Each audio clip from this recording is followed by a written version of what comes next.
Allah Subhanahu wa taala berfirman, kullu nafsin dha'iqatul maut. Setiap jiwa itu pasti mengalami kematian. Siapapun manusianya, bahkan para nabi sekalipun disentuh dengan kematian. Walaupun ada diperselisihkan seperti Nabi Ilyas, apakah dia masih hidup, kemudian Nabi Khidir, apakah dia masih hidup, tapi pendapat yang kuat wallahu a'lam bahwa mereka juga sudah meninggal, kecuali yang dikecualikan Allah, Isa ibnu Maryam. Karena memang Allah Subhanahu wa taala yang berfirman bahwa Isa itu belum meninggal. Tetapi semua manusia pasti meninggal. Hatta Isa sekalipun akan meninggal. Makanya ketika para ulama membahas kenapa Nabi Adam alaihi salatu wassalam diturunkan dari sorga ke bumi, supaya mengalami kematian. Sebab kalau Adam tetap di sorga, Adam tidak akan mengalami kematian. Karena sorga itu darul khulud, tempat memang dikekalkan di situ. Makanya Adam supaya disentuh dari kematian, hikmahnya adalah diturunkan dia dari sorga ke bumi. Makanya Adam pun disentuh dengan kematian dan seluruh anak turunannya juga disentuh dengan kematian. Apalagi kematian itu kan sesuatu yang sudah ditakdirkan. Setiap manusia itu sudah ada takdirnya. Dan semakin jauh periode Adam sampai ke umat Rasul kita Muhammad sallallahu alaihi wasallam, maka usia manusia juga semakin pendek. Terlebih Nabi SAW membatasi dengan kalimat a'maru ummati bainas sittina wasab'in, bahwa usia umatku itu berkisar antara 60 sampai 70 tahun saja. Artinya sedikit sekali yang melewati 70 tahun. Rata-rata manusia itu 70 tahun ke bawah pasti sudah meninggal. Makanya hati-hati nih kalau sudah 50 60 ya, siap-siap aja ya. Karena Rasul membatasi masalahnya. Kalaupun lewat maka patut disyukuri. Karena Nabi SAW mengatakan sebaik-baik manusia itu yang panjang umurnya dan baik amalannya. Maka kalau dilewatkan 70 tahun berarti harus dijaga amalannya. Bicara tentang kematian, kita tahu bahwa di antara arkanul kiamah, rukun-rukun kiamat itu atau rukun-rukun hari akhir itu, salah satunya adalah al-maut, kematian. Makanya Nabi SAW mengatakan, idza mata ahadukum qamat qiyamatuhu. Kalau seandainya salah seorang di antara kalian itu meninggal, berarti telah tegak kiamat padanya. Kiamat itu maksudnya kiamat besar itu pasti terjadi. Sebagaimana kematian juga pasti berlaku. Tetapi dari dua perkara ini yang jelas-jelas adalah kematian. Yang pasti itu pasti adalah kematian. Sebab kiamat besar itu belum pasti kapan terjadinya. Karena Nabi SAW sendiri ketika ditanya oleh malaikat Jibril kapan kiamat, Rasul tidak jawab kan. Rasul hanya mengatakan mal mas'ulu anha bi'a'lama minas sa'il. Orang yang ditanya tidak lebih paham daripada orang yang bertanya. Maknanya Rasul dan Jibril sama-sama tidak tahu kapan kiamat. Tapi kalau kematian itu sudah kepastian. Kenapa? Karena Rasul sudah membatasi umur. Antara 60 sampai 70 tahun, sedikit yang melewati itu kata Nabi. Lah dari sini karena kematian jauh lebih pasti dibandingkan kiamat, maka sudah selayaknya manusia itu punya persiapan. Apa persiapannya? Tentu tidak lain dan bukan taqwallahi azza wa jalla, bertakwa kepada Allah subhanahu wa ta'ala. Ma'asyiral muslimat yang dimuliakan Allah subhanahu wa ta'ala, ada hadis yang panjang sekali. Hadis ini dari Bara' bin Azib radhiyallahu anhu. Jadi suatu ketika Nabi SAW itu bersama para sahabat sedang hendak menguburkan salah satu jenazah. Tetapi ketika itu yang menggali lubang belum selesai menggali lahat, sehingga Rasul saat-saat menanti penggalian lahat itu, Rasul mengumpulkan para sahabatnya kemudian berceramah seputar dicabutnya ruh mukmin dan kafir. Lah Nabi SAW kemudian menjelaskan, adapun ruhnya seorang mukmin, kata Nabi SAW, maka akan dicabut dimulai dari jari jemari kaki dan juga tangan. Jadi ruh itu tercabut dari jari jemari dulu, kemudian naik ke atas sampai kemudian di tenggorokan. Lah apabila ruh itu sudah berkumpul di tenggorokan, maknanya ruh tidak mungkin dikembalikan. Kalau ruh sudah sampai di tenggorokan, ruh tidak mungkin dikembalikan lagi ke badan. Inilah isyarat firman Allah subhanahu wa ta'ala, hatta idza balagatit taraqi wa qila man ra. Hatta idza balagatit taraq, sampai ketika ruh itu di tenggorokan, maka Allah katakan apa? Wakila manra. Siapa yang bisa meruqyah dia? Maksudnya mengembalikan ruh ke dalam jasadnya gitu. Tidak ada. Dari sini Rasul mengatakan bahwa tobat seorang hamba tertutup dan tidak ada guna apabila ruh sudah sampai di tenggorokan. Kata Nabi SAW, innallaha yakbalu taubata abdin ma lam yugharghir. Allah itu masih menerima tobatnya seorang hamba sebelum ruh berada di tenggorokan. Kenapa demikian? Karena tadi ruh tidak bisa dikembalikan. Makanya ada dua waktu tobat itu diterima. Pertama, ruh belum mengumpul di tenggorokan. Yang kedua, matahari belum terbit dari arah barat. Kalau dua perkara belum terjadi, maka ada kesempatan tobat. Tapi kalau dua waktu sudah terjadi, maka tobat tertutup. Kemudian Nabi SAW mengatakan, apabila ruh dicabut itu tabi'ahul basar, jadi pandangan kita mengikuti. Ruh itu kan keluar dari mulut kita, kemudian keluar, nanti mata ini mengikuti ruh tercabut. Makanya setiap orang yang meninggal pasti melotot matanya karena mengikuti pandangannya. Makanya disunahkan ditutup supaya tidak mengenakuti orang. Lah disitulah Allah subhanahu wa ta'ala mengutus malakul maut dan rusulul maut. Jadi ada dua malaikat.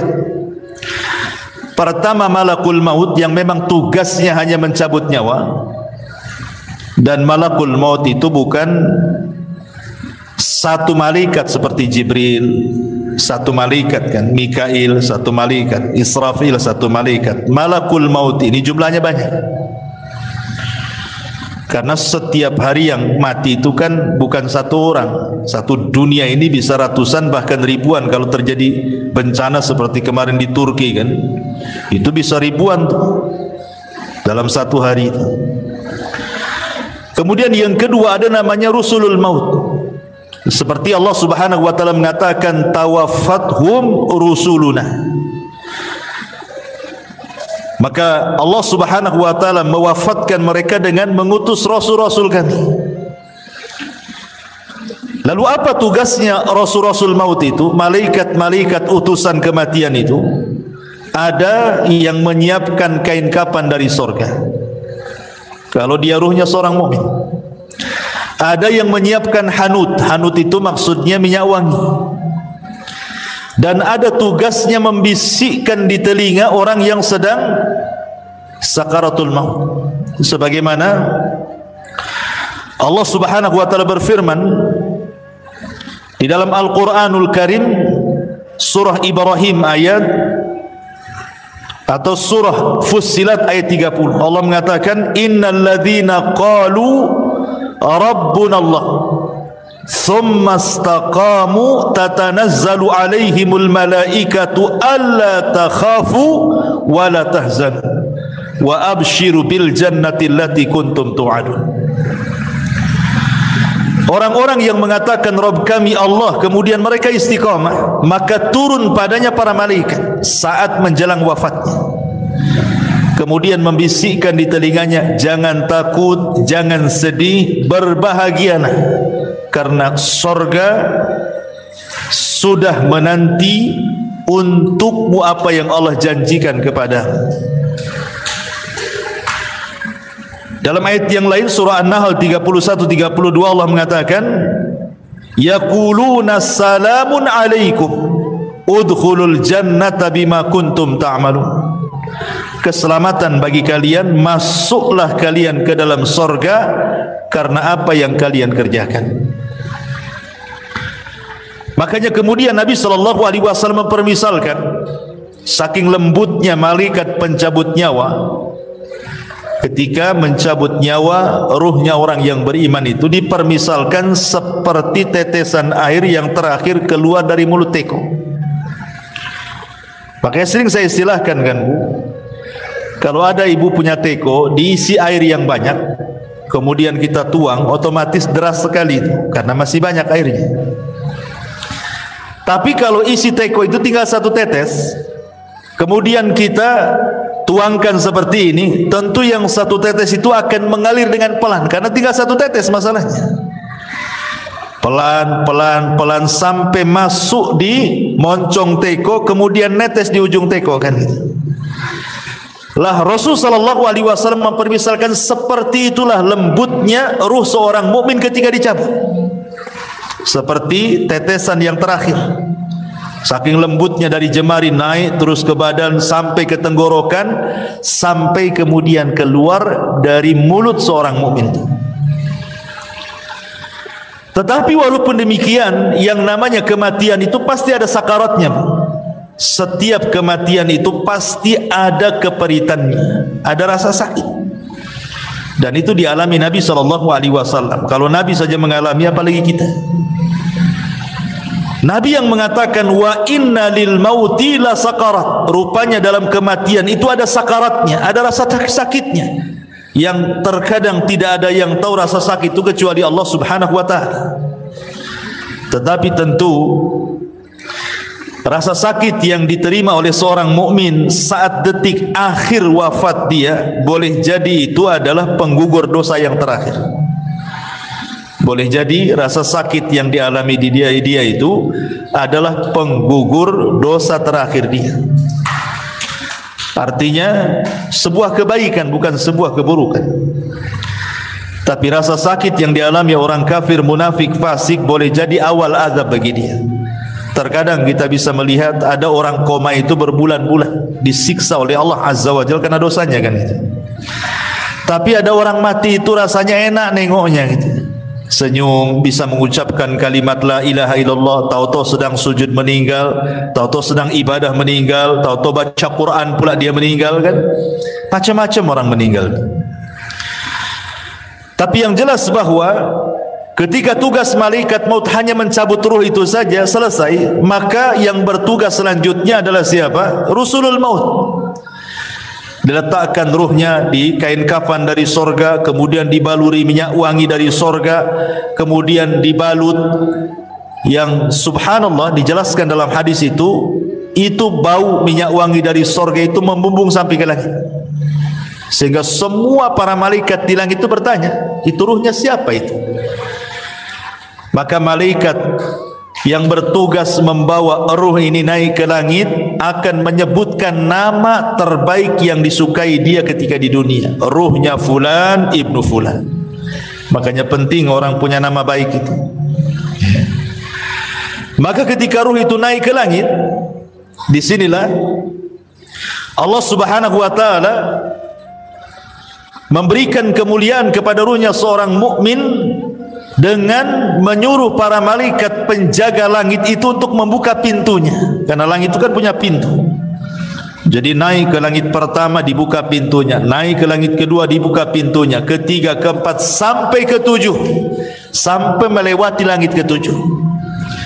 Entah sampai mana wallahu alam, tidak dijelaskan, tapi yang jelas kemudian Allah Subhanahu wa ta'ala berfirman kepada ruhnya seorang mukmin ini, letakkan kembali ruh kepada jasadnya, kemudian naikkan catatannya fil illiyin.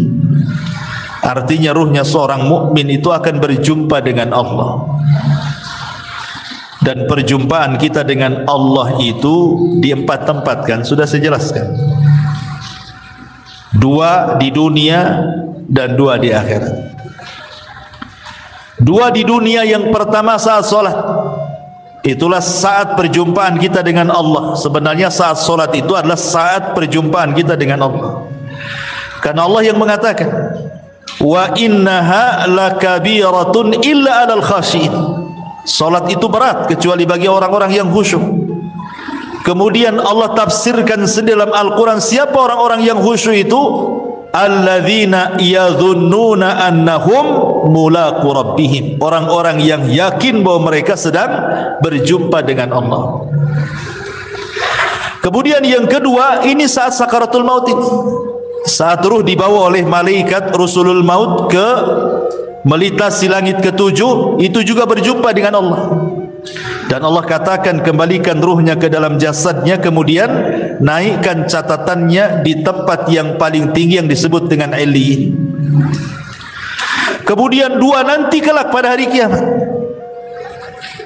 ketika Allah Subhanahu wa ta'ala menggiring manusia sesuai dengan sesembahannya. Jadi Allah akan mengumpulkan manusia itu sesuai dengan sesembahannya. Yang nyembah sapi di sana, yang nyembah ular di sana, yang nyembah batu di sana. Jadi manusia itu akan dikumpulkan bersama sesembahannya. Ketika semua manusia dikumpulkan bersama sesembahannya, disitulah Allah Subhanahu wa ta'ala akan menampakkan siapa yang menyembah kepada dirinya. Akan menampakkan kepada manusia yang selama ini menyembah kepada dirinya. Anehnya, di situ orang yang beriman dengan orang munafik dikumpulkan. Ketika Allah Subhanahu wa ta'ala kemudian menyingkapkan dirinya, maka semua orang-orang yang beriman sujud. Tapi orang-orang munafik tidak bisa sujud. Fala yastati'un. Inilah perjumpaan orang-orang yang beriman kelak di padang mahsyar. Dan yang terakhir tentu di sorga. Dan itu nikmat yang paling besar, ru'yatullahi azza wa jalla, memandang wajah Allah Subhanahu wa ta'ala. Jadi ketika ruh itu kemudian naik ke langit dan Allah Subhanahu wa ta'ala memerintahkan untuk dikembalikan ke dalam jasadnya, kapan itu peristiwa ini? Ketika manusia sibuk sedang fardu kifayah. Jadi ketika mayat meninggal, ruh diangkat itu kan orang-orang sibuk tuh. Ada yang memandikan, ya kan? Ada yang mengkafankan, ada yang menyolatkan. Jadi mayat itu sendiri yang sudah tidak ada ruh itu sibuk sedang di fardu kifayahkan, sementara ruh itu punya kesibukan sendiri, gitu maksudnya. Baru setelah kemudian selesai menyolatkan, kemudian ruh ini dimasukkan ke dalam jasadnya dimasukkan ke dalam keranda, kemudian menuju kuburan, ya kan? Maka ruh ini kemudian masuk di situ. Kalau ruhnya orang-orang yang beriman, maka akan bicara, qaddimuni qaddimuni, segerakan aku katanya. Jadi ketika berada di atas kendaraan itu, keranda itu, maka ruhnya orang yang beriman itu yang masuk ke dalam jasadnya, dia akan bicara, tapi tidak ada yang mendengar. Ya, walaupun mungkin suaminya, istrinya, ayahnya, anaknya nggak ada yang mendengar. Walaupun dia teriak-teriak qaddimuni qaddimuni gitu, segerakan aku, segerakan aku. Tapi kalau ruhnya orang kafir, ruhnya orang munafik, ruhnya orang-orang fasik, dia akan berteriak-teriak, celaka kalian, celaka kalian. Ya wailaha aina tadhhabun, celaka kalian, mau dibawa kemana aku ini gitu. Ini kalau ruhnya orang jahat nih.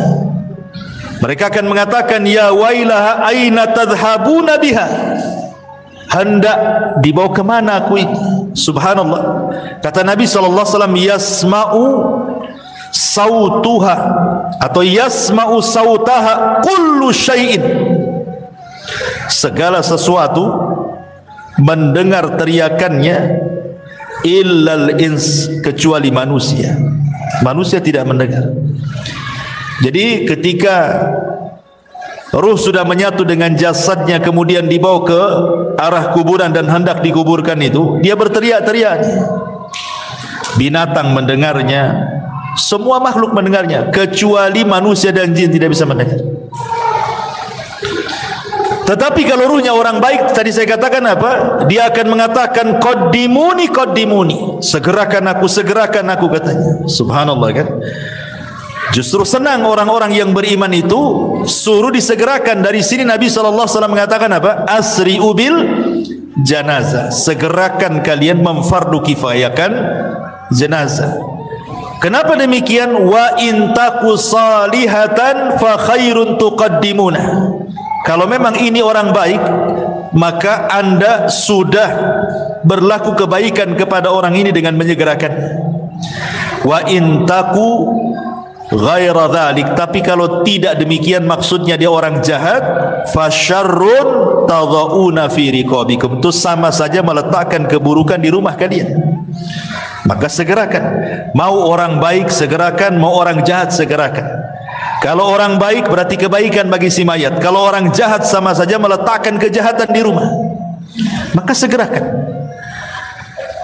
Dan si mayat juga ngomong begitu, qaddimuni, segerakan aku katanya. Tapi kalau orang jahat dia mengatakan ya wailaha aina tadhhabuna biha, mau dibawa kemana aku katanya. Akhirnya kemudian ketika betul-betul sudah dimasukkan ke liang lahat, si mayat ini sempat mendengar suara terompah. Orang-orang yang mengantarkannya itu masih mendengar dia. Sampai ketika sayup-sayup semakin jauh karena meninggalkan dia. Ketika sudah les, sudah enggak ada suara lagi, maknanya dia sudah ditinggal. Dari sini kata Nabi SAW, yang pertama kali meninggalkan si mayat itu apa? Hartanya. Yang pertama kali meninggalkan si mayat itu hartanya, baru setelah itu keluarganya. Makanya Nabi SAW mengatakan dalam sebuah hadis seperti itu. Jadi yang pertama berpisah dari si mayat itu hartanya dulu. Coba sekaya apapun orang mati itu, kalau dia sudah meninggal, tetap saja kain kafannya yang murah kan gitu. Walaupun dia miliarder sekalipun, tetap saja kain kafannya yang murah, yang putih. Tidak ada juga orang kaya dikafani dengan kain kafan yang mahal kan. Dari sini hartanya terputus. Percuma punya uang tapi juga tidak bisa digunakan. Kemudian yang kedua keluarganya. Setelah mengantarkan ke kuburan, baru keluarganya pulang. Disitulah terpisah dengan keluarganya. Baru dia hidup sendiri. Makanya Nabi SAW ketika menjelaskan tentang seputar kuburan itu, Nabi SAW mengatakan dalam hadis Abi Hurairah radhiyallahu anhu, kata Nabi SAW, anna imra'ata sauda kana taqumul masjidah. Ada wanita berkulit hitam itu biasa menyapu di masjid Nabi SAW. Kemudian wanita ini meninggal. Nabi SAW tidak diberitahu. Kata Rasul, afala kuntum adzantumuni, kenapa kalian tidak menghabarkan kematian wanita itu, katanya. Maka Rasul mengatakan, duluni ala qabriha, kalau begitu tunjukkan di mana kuburan. Kemudian Nabi SAW setelah ditunjukkan kuburannya, apa kata Rasul? Inna hadhil kubur mamlu'atun zulmatun ala ahliha wa inna Allah azza wa jal yunawwiruha lahum bis salati alaihim. Kata Nabi SAW, sesungguhnya kuburan-kuburan ini dipenuhi dengan kegelapan-kegelapan bagi para penghuninya, dan sesungguhnya Allah Subhanahu wa taala menyinarinya bagi mereka dengan salatku terhadap mereka.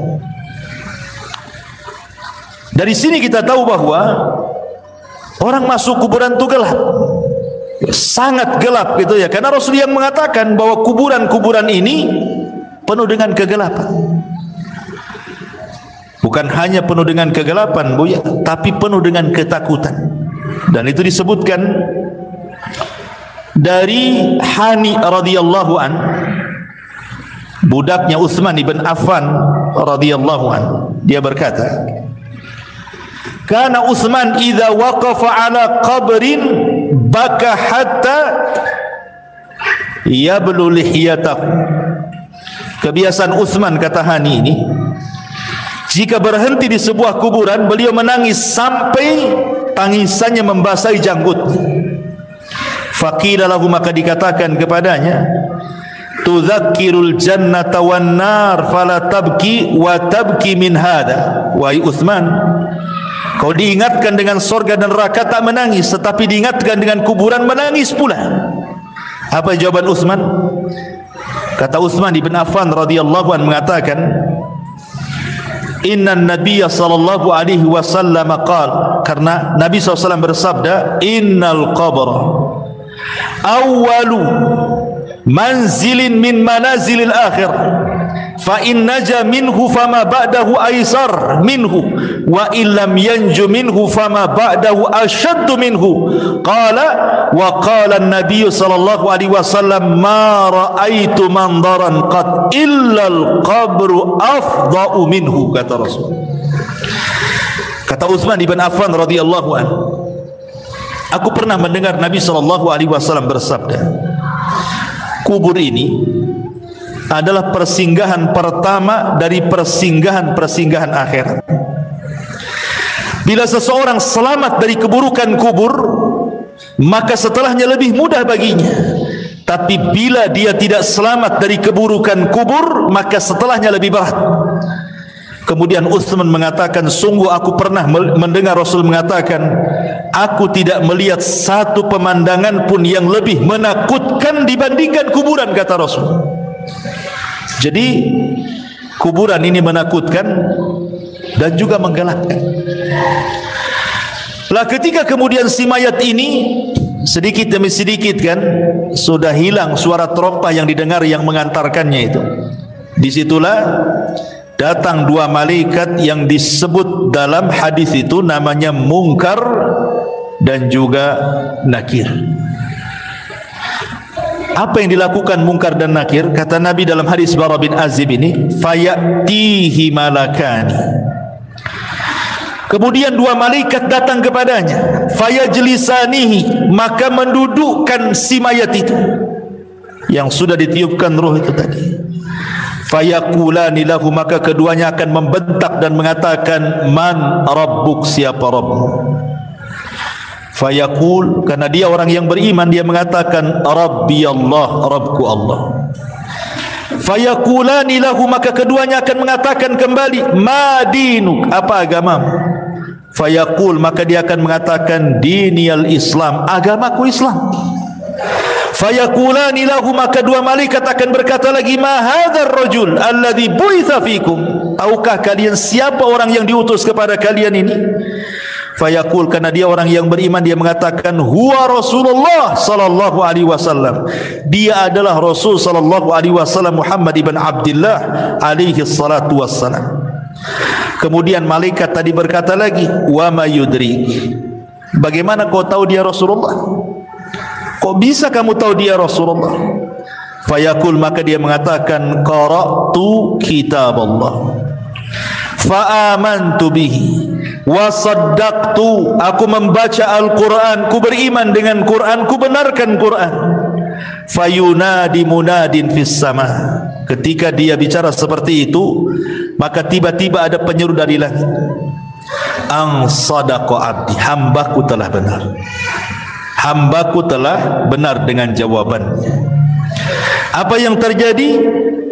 Karena hambaku telah benar, maka fafrishuhu minal jannah wa albisuhu minal jannah waftahu lahu baban minal jannah. Lapangkan kuburannya, hantarkan pakaian dari sorga, buka pintu-pintu sorga kepadanya. Kemudian dikatakan fayatihi min rauhiha wa tibiha, maka tiba-tiba ketika pintu sorga itu dibuka, semerbak harum dari sorga itu kemudian masuk ke dalam kuburannya. Kuburannya menjadi harum, ya. Kemudian ketika itu wa yufsahu lahu fi qabrihi madda basarihi, tiba-tiba kuburannya diluaskan sejauh mata memandang. Jadi kalau ibu naik di atas ketinggian, kemudian melihat gitu ya, sampai di mana, itulah maksudnya sejauh mata memandang itu. Tapi dalam riwayat yang lain, diluaskan itu 70 hasta kali 70 hasta. Luasnya kuburan itu diluaskan.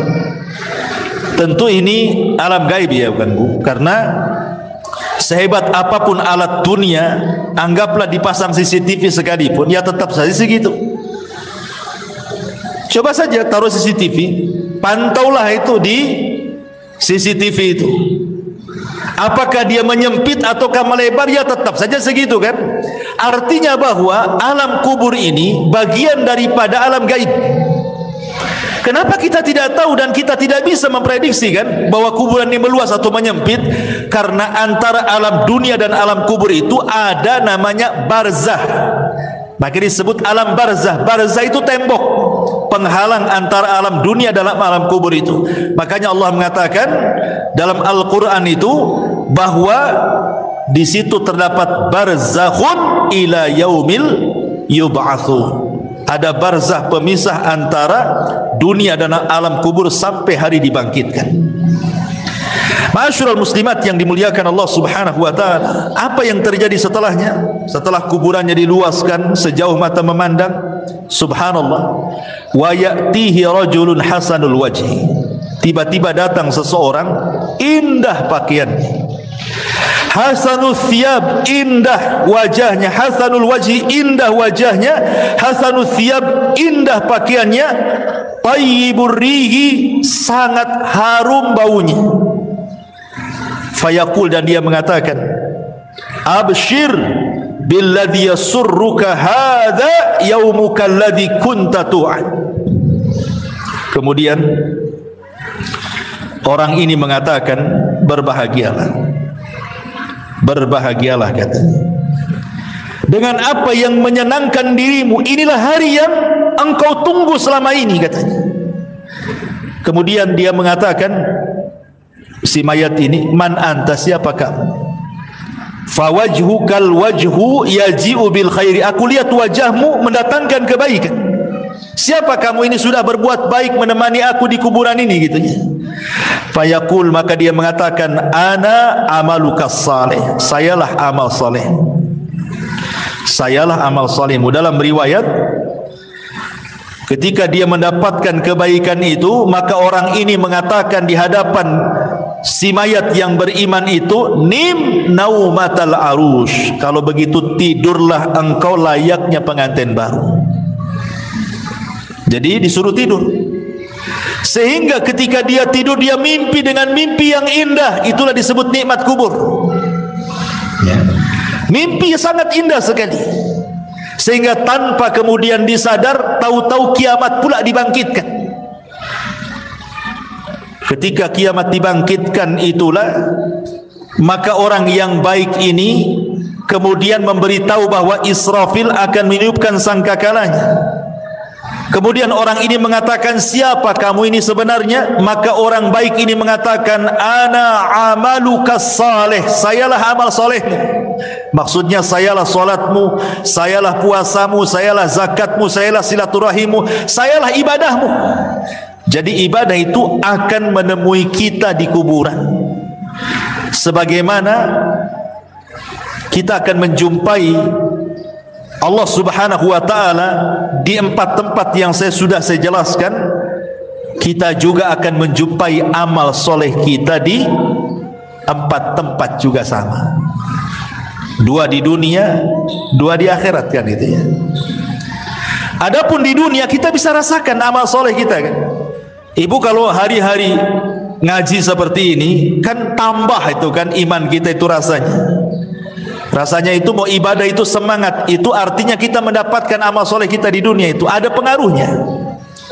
Sebagaimana orang maksiat kan ada pengaruhnya, bukan? Futur, malas gitu ya kan. Maka amal soleh juga kita bisa dapati gitu ya, dengan semangatnya kita beribadah. Karena iman dalam definisi ahli sunnah itu yazidu bi ta'ah, bertambah karena ketaatan.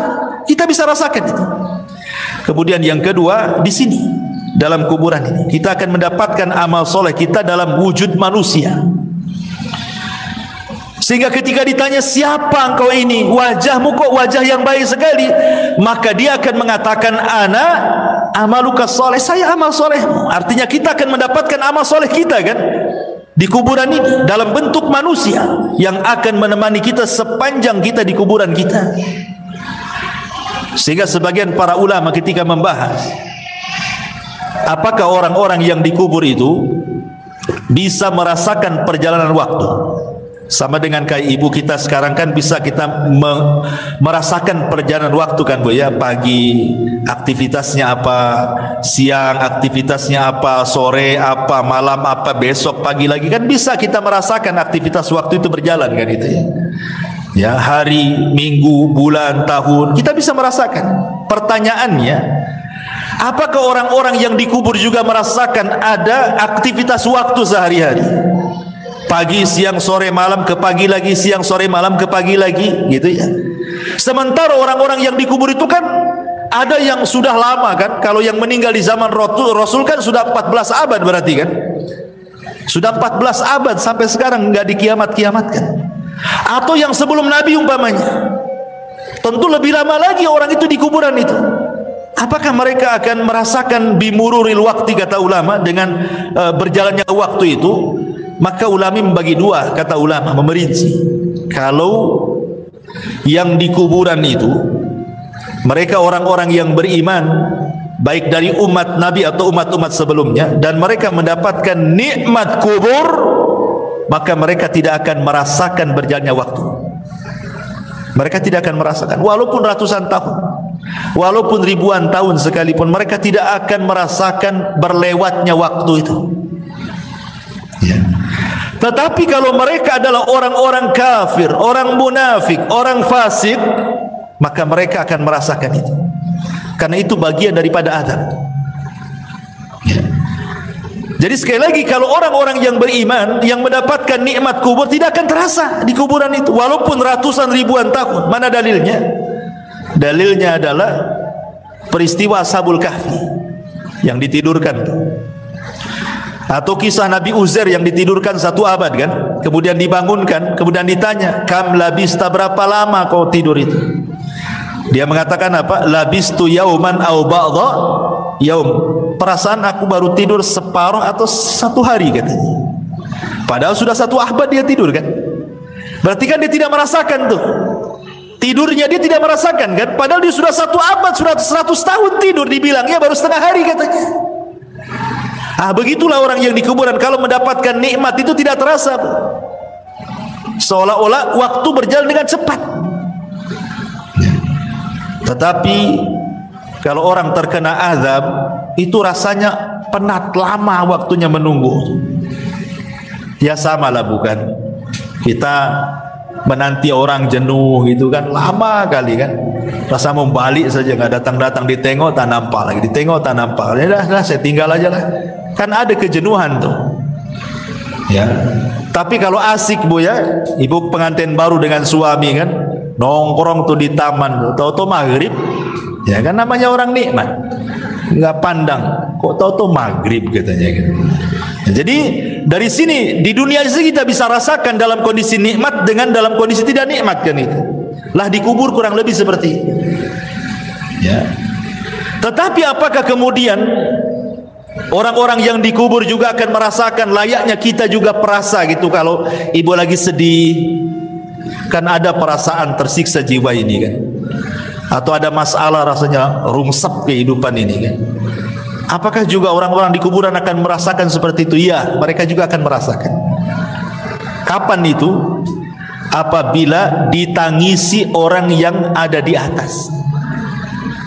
Kalau orang yang di atas itu melakukan niyaha, niyaha itu meratap kepada orang yang ada di kuburan itu, maka orang yang ada di kuburan itu merasa diazab. Maksud diazab itu bukan azab fisik, bukan, tapi azab jiwa. Jiwanya itu sedih, tersiksa. Ya. Makanya kenapa Nabi SAW melarang tidak boleh seseorang itu melakukan niyaha kan? Karena mayat itu yu'adzab, akan diazab kata Nabi SAW biniyahatil hayyi, karena niyahahnya meratapnya orang yang hidup kepada orang si mayat akan diazab. Maksudnya bukan azab fisik, tetapi dia tersiksa, hatinya tersiksa gitu ya, karena sebab tangisan orang-orang yang di atas. Makanya dilarang. Niyah itu termasuk dosa besar. Nabi SAW sampai mengatakan kalau orang yang meratap itu tidak bertobat kata Rasul, maka dia akan dibangkitkan kelak pada hari kiamat dengan dipakaikan pakaian dari ya, dari besi panas dulu yang timah panas, kemudian dari baju yang gatal, yang nggak bisa dicopot, gatal saja. Ya naudzubillah. Jadi mereka pun akan merasakan apa namanya ya, bahasa kitanya rungsep tuh ya, hatinya itu nggak tenang disebabkan tangisan orang-orang yang di atas kuburan. Makanya tidak boleh kalau ada orang yang meninggal, ikhlaskan saja. Kalau menangis, menangislah sebagai tangisan rahmat karena kesedihan, bukan karena menolak takdir. Dan karena ada orang yang menangis itu karena menolak takdir kan Bu ya, meraung-raung nanti kalau anak-anak besar jadi apa, kamu sudah nggak ada, macam-macam kan itu. Ya nanti Allah yang tentukan takdirnya, bukan si bapak yang sudah meninggal kan itu ya.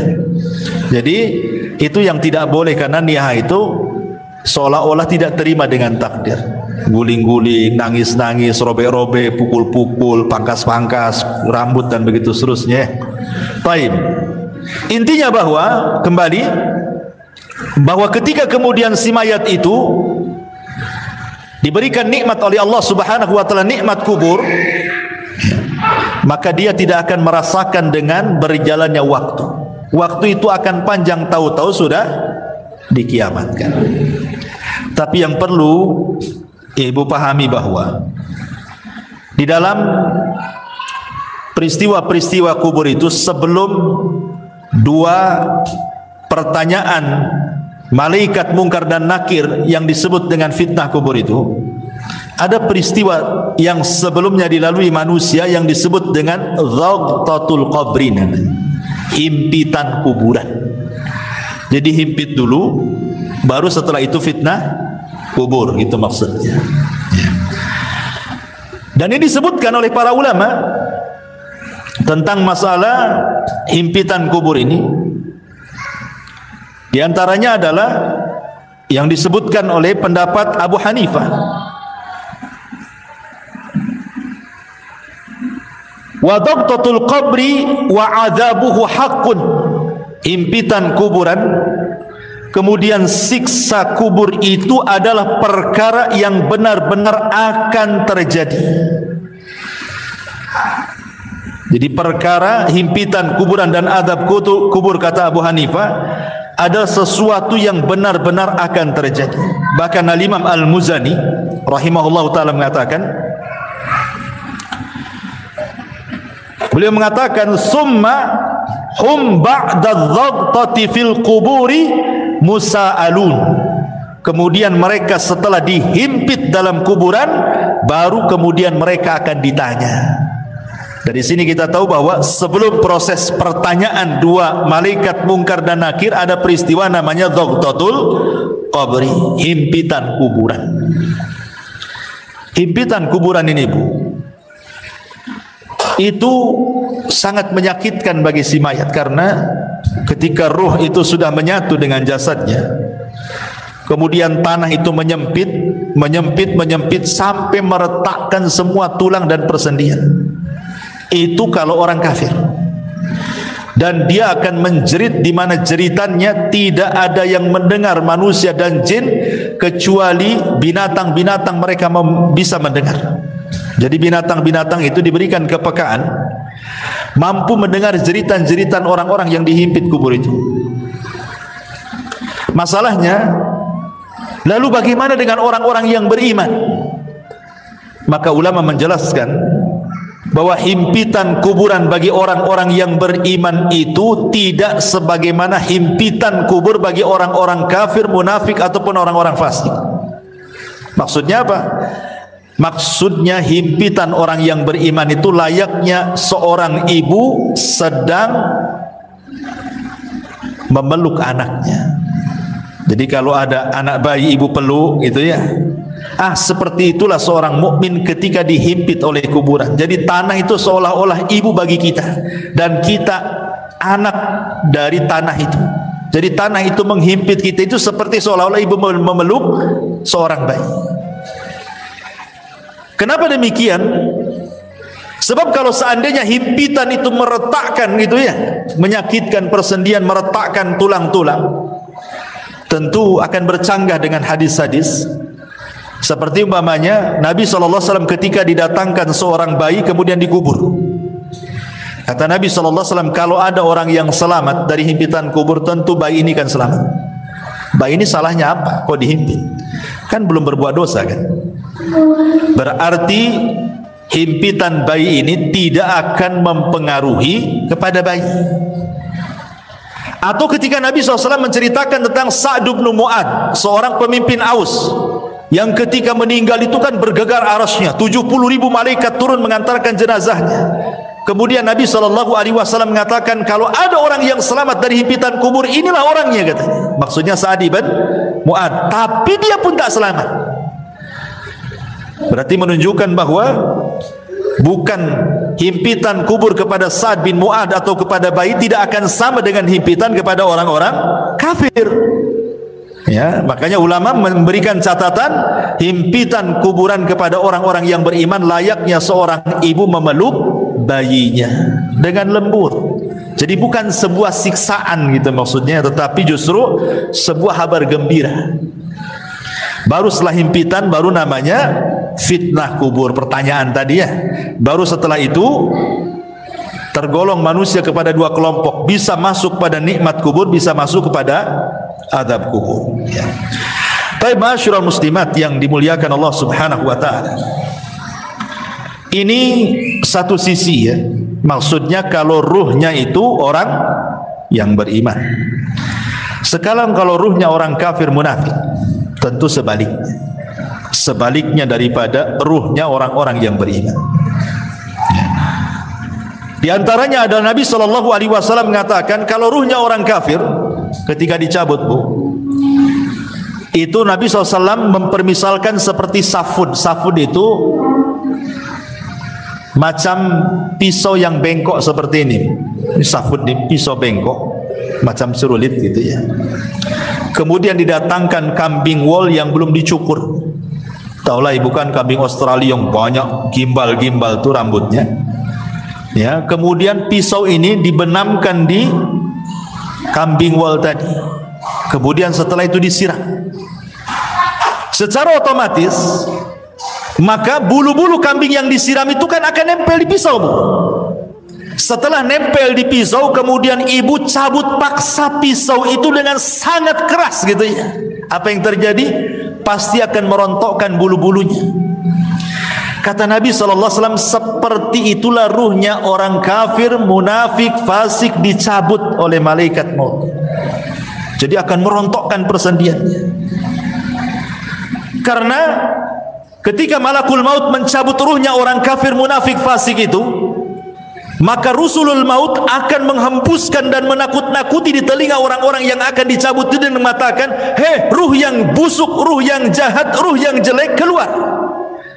Di sana kemurkaan dan kemarahan Allah sudah menantimu katanya. Gimana dia mau keluar ditakut-takuti seperti itu? Tentu tidak akan keluar. Makanya dipaksa. Dia keluarnya itu dipaksa sehingga dia akan merontokkan semua persendiannya, dia akan merasakan sakit yang luar biasa, ya. Kemudian setelah ruhnya diletakkan di kain kafan dari neraka, kemudian bau busuknya melambung ke langit, semua malaikat mencaci maki dia. Tidak ada satupun malaikat memujinya, Bu. Bahkan mencaci maki, ini ruhnya siapa busuk sekali. Bahkan malaikat-malaikat penjaga pintu langit pertama tidak akan membuka pintunya. Jangan langit kedua, langit ketiga. Langit pertama saja nggak mau buka pintunya.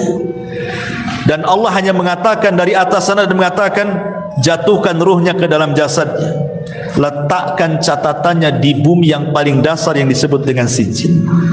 Coba bayangkan, ruh itu dilempar, Bu, sama malaikat, tidak dihantar. Sehingga ketika ruh itu menyatu dengan jasadnya itu, ibarat ibu jatuh dari ketinggian tuh, gebuk gitu ya, gimana rasanya? Seperti itulah rasanya. Sehingga rasanya tulang ini patah semua. Karena yang merasakan sakit itu bukan jasad, Bu, ruh.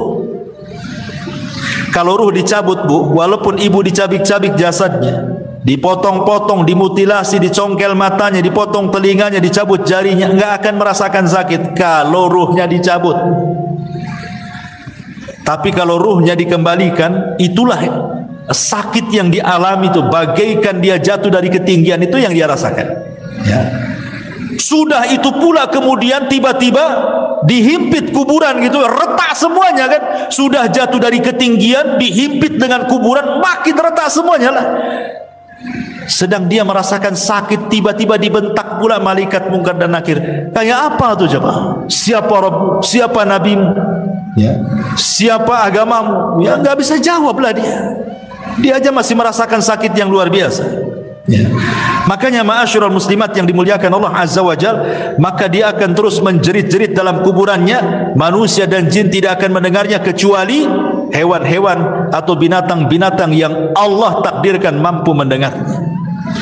Ma'asyiral muslimat yang dimuliakan, dan begitu seterusnya. Dan Allah Subhanahu wa taala ketika dia tidak sanggup menjawab, apa kata Allah? Angkadzaba 'abdi, hambaku telah berdusta. Bukakan pintu neraka, hempaskan panasnya. Lah disitulah dia akan mengalami yang disebut dengan azab kubur. Ya. Ini sekilas tentang kematian, fitnah, himpitan, azab dan juga nikmat kubur. Baik. Kita masuk pada pembahasan berikutnya. Ma'asyiral muslimat yang dimuliakan Allah Subhanahu wa taala. Kalau kita sudah tahu dan kita yakin dan percaya di sana ada nikmat dan azab kubur, lalu apa saja hal-hal yang bisa kita ini terhindar dari itu semuanya? Apa caranya supaya kita bisa terhindar dari azab kubur itu? Karena begini, Bu, dalam sebuah hadis tentang Nabi SAW. Jadi suatu malam Nabi SAW itu pernah bermimpi, Bu. Dalam mimpinya datang dua malaikat kemudian membawa dia, dan mimpinya Nabi itu wahyu, lain dengan mimpi kita. Dibawa ke sebuah tempat, ya. Kemudian disitulah rupanya diperlihatkan tentang azab-azab yang luar biasa. Sampai Rasul heran, kenapa mereka? Azab apa yang mereka lakukan gitu ya?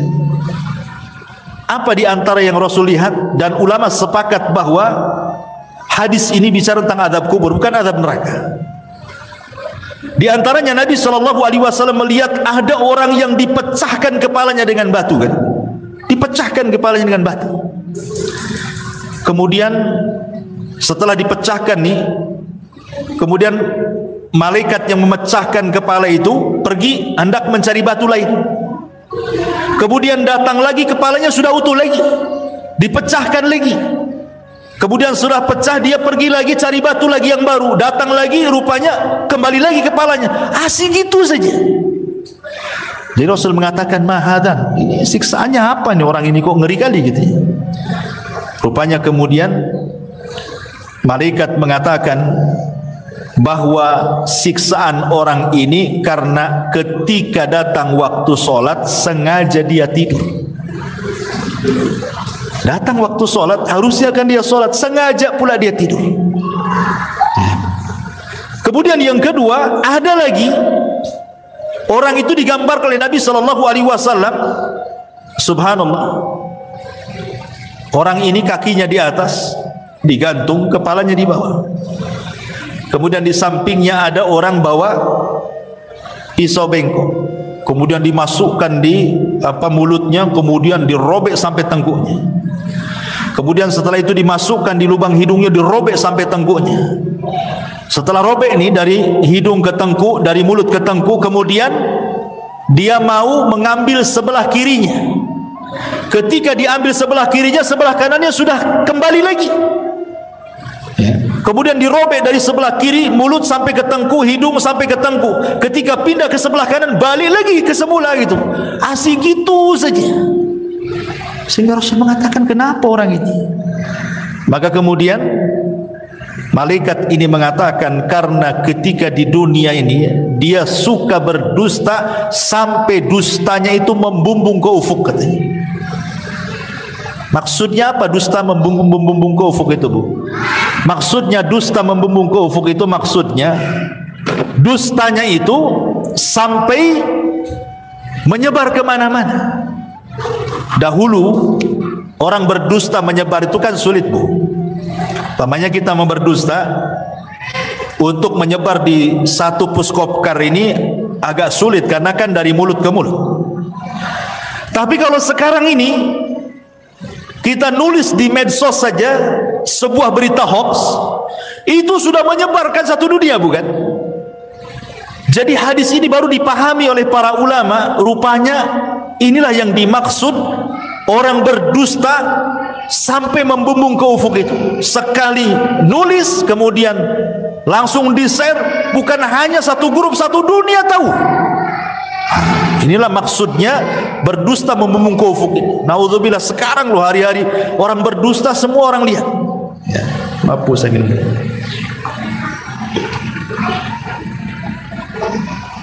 Kemudian juga ada juga Nabi SAW melihatkan ada orang yang telanjang, tidak pakai baju dan tidak pakai celana, telanjang bulat, laki-laki dan perempuan rupanya berada di penggorengan kan, bejana, kemudian dibakar di bawahnya. Dia tidak bisa keluar dari bejana itu, kepanasan luar biasa. Ketika ditanya, rupanya mereka adalah para pezina. Kemudian Rasul melihat lagi ada danau semua darah, bukan air tapi darah. Jadi ada orang yang berenang di tengah itu, berusaha ke pinggir tidak bisa karena setiap ke pinggir ada malaikat yang menyuapkan dengan batu. Akhirnya ke tengah lagi, ke pinggir disuapin batu lagi, ke tengah lagi, tersiksa orang ini. Ketika ditanya, rupanya mereka adalah para pemakan riba. Ya. Kemudian juga ada separuh jasadnya bagus, separuhnya jelek. Jadi jasad kesininya cantik, kesininya busuk gitu ya. Ada dua wajah gitu ya, dua badan, satunya jelek, satunya bagus gitu ya. Ketika kemudian ditanya siapa mereka, mereka lah yang mencampur adukan antara amal saleh dengan perbuatan jahat, mencampur adukan yang hak dengan yang batil. Kemudian ada juga kaum itu kukunya banyak, itu kukunya itu dari nuhas, disebutkan dari besi, kemudian dicakar-cakar oleh sendiri itu sampai terkelupas daging dari tulangnya itu dicakar sendiri. Rupanya ketika ditanya siapa mereka, kok bisa mencakar-cakar badannya sendiri sampai terkelupas daging dari tulangnya. Kemudian malaikat, merekalah orang-orang yang suka membicarakan aib orang lain. Ya, merekalah orang-orang yang suka membicarakan aib orang lain. Dan banyak lagi. Rasul menjumpai aneh-aneh siksaan orang-orang itu, dan ulama mengatakan ini bukan siksaan neraka, ini siksa kubur. Apa penyebabnya coba? Penyebabnya banyak. Tadi sudah disebutkan di sini. Di antaranya orang yang tidur saat waktu sholat, kemudian orang yang berdusta sampai membumbung ke langit, kemudian orang yang makan riba, kemudian orang yang berzina, kemudian orang yang membicarakan aib orang lain alias ghibah.